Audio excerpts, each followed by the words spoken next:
Hey friends, what's up? Well, this is Basu and I'm back with a new review.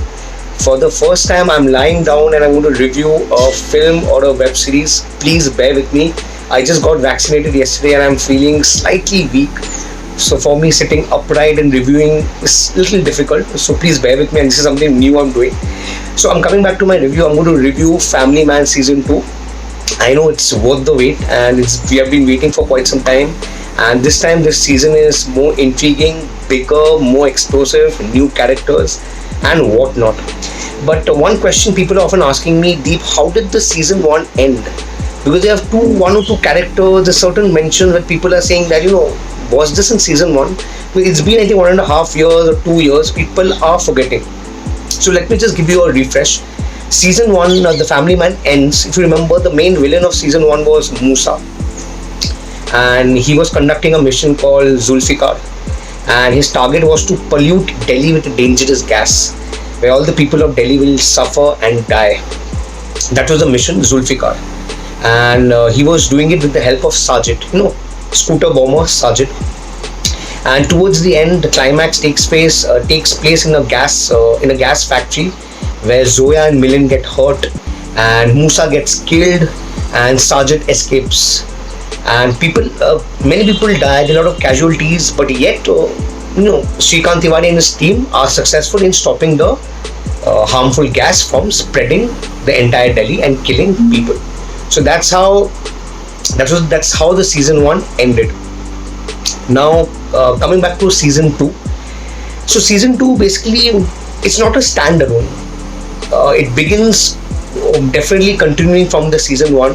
So Shrikant Tiwari is upset because the police force, the task force where he works, doesn't quite acknowledge the casualties, the harm caused by the police force, and because Shrikant believes that they could have done better in curbing that entire Zulfikar. So that's one reason. And Zoya and Milan, Sunny Hinduja, and I'm forgetting the actress name, they don't get proper justice. So Shrikant Tiwari is quite miffed with the task force and he calls it quits.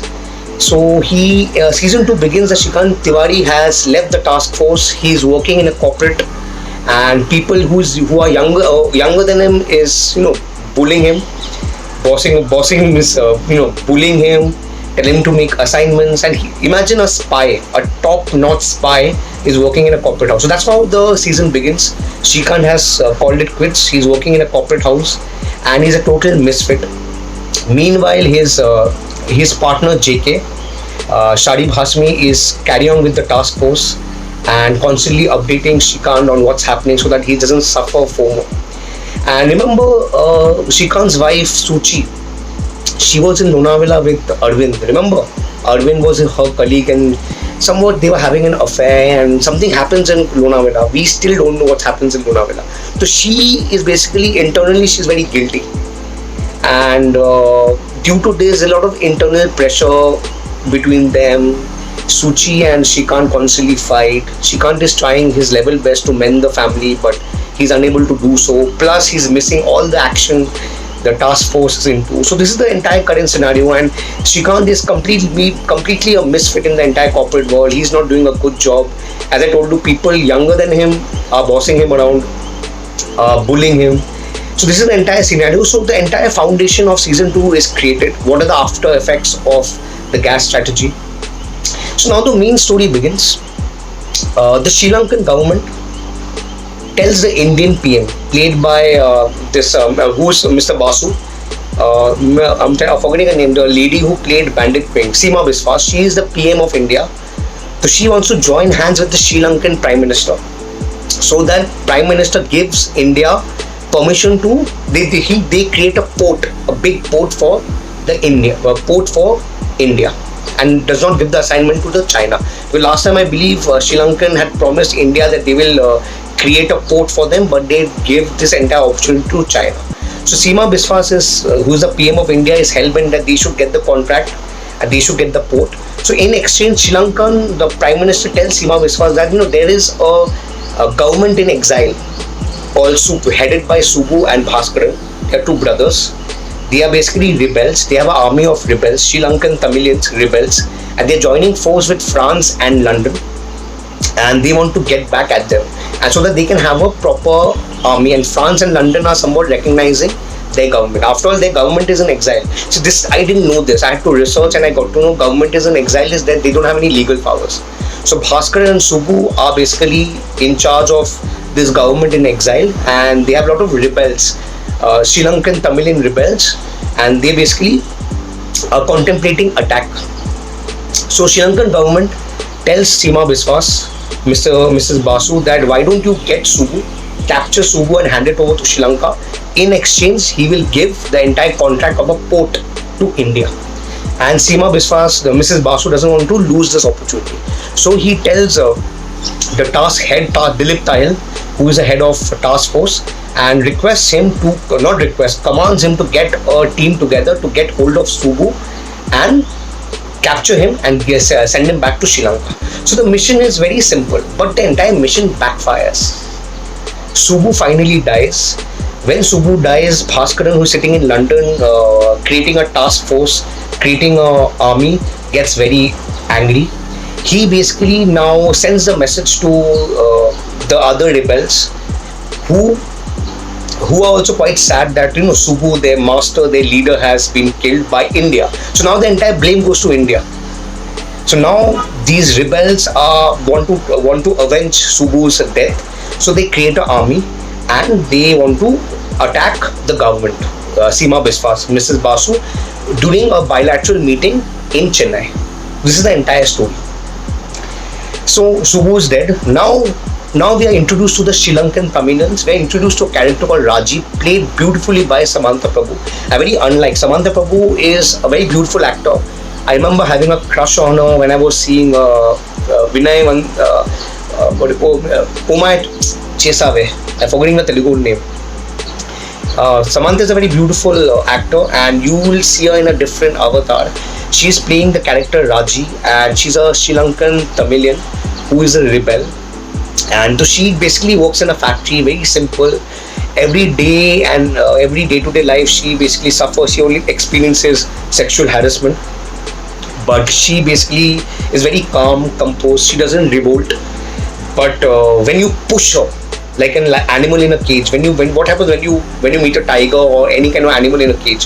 When you push that animal, you throw stones at the animal, they strike back. So that's what Raji is. Initially, she is very quiet, but if you push her, the next very second she becomes a killing machine.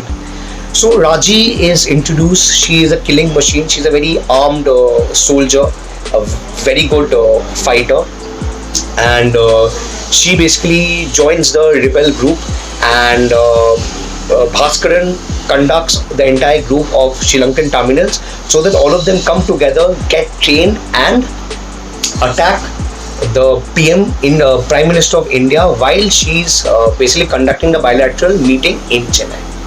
Now Shrikant Tiwari, after all the frustration and everything, he finally quits his job and he comes back to a task force, and now his mission to go against this Sri Lankan Tamilian rebels and save India and the Prime Minister from the attack. So this is the Mota-Moti story. I hope you guys understood, because lots is happening.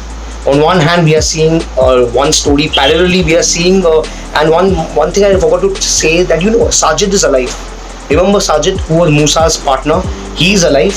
He and Darshan Kumar, Samir, they want to start Zulfikar 2.0 and want to get back at Shrikant. So now simultaneously two things are happening. One is Sri Lankan Tamils are basically creating a group, an army, to get back at Indian Prime Minister, and on the other hand, Samir and this Sajid, they basically conducting, and they want to conduct this mission called Zulfikar 2.0 and get back at Shrikant Tiwari. So there's a lot of things happening, and it's quite entertaining, and you need to really pay attention, because a lot of Tamil subtext, Tamil language, people are talking in Tamil and Hindi. So you really need to be very alert while watching this web series. A lot of characters, a lot of in and out, and very well shot. I love the one-take sequences. Initially, when the Tamil rebels are introduced, it's a one-take sequences. It will remind you of 1917. Remember 1917? Roger Deakins one-take shots. and various other action sequences are very well executed. I believe, I want to know who the action director is. One take shots and everything. I think action sequences were really very explosive and very well choreographed. Performances by Samantha is amazing, but I think Samantha could have been a little more layered.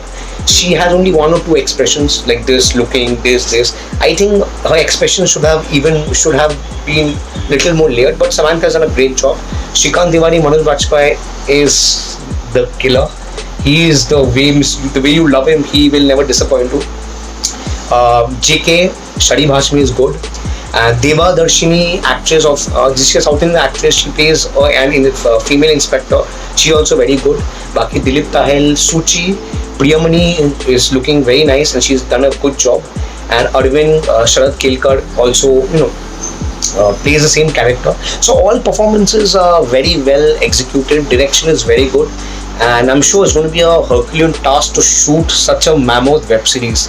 There's so many actions, so many VFX, SFX, performance, locations. My God, I'm sure these people must be having a huge team to execute it. So the movie, I think, partly has been shot in London and few places in Chennai, or maybe they have cheated in Mumbai. I can't talk about it. So overall, Family Man season 2 is good, a must watch. But if you ask me, I liked the season 1 slightly better. It was unique and it was more happening. Anyway, this is also happening. But I think the movie, the entire web series could have been slightly shortened, because I think a few episodes are 1 hour 50 minutes. My God, because I think it becomes slightly dragged towards the end. So anyway, so this is my review for Family Man season 2. I hope you understood the story. If you haven't, please watch it, because as I told you, a lot of things are happening. So guys, this is my review. Please watch it, and I'll be back again with a new film. And so sorry. And by the way, I'm fine. My vaccination so far is okay, but still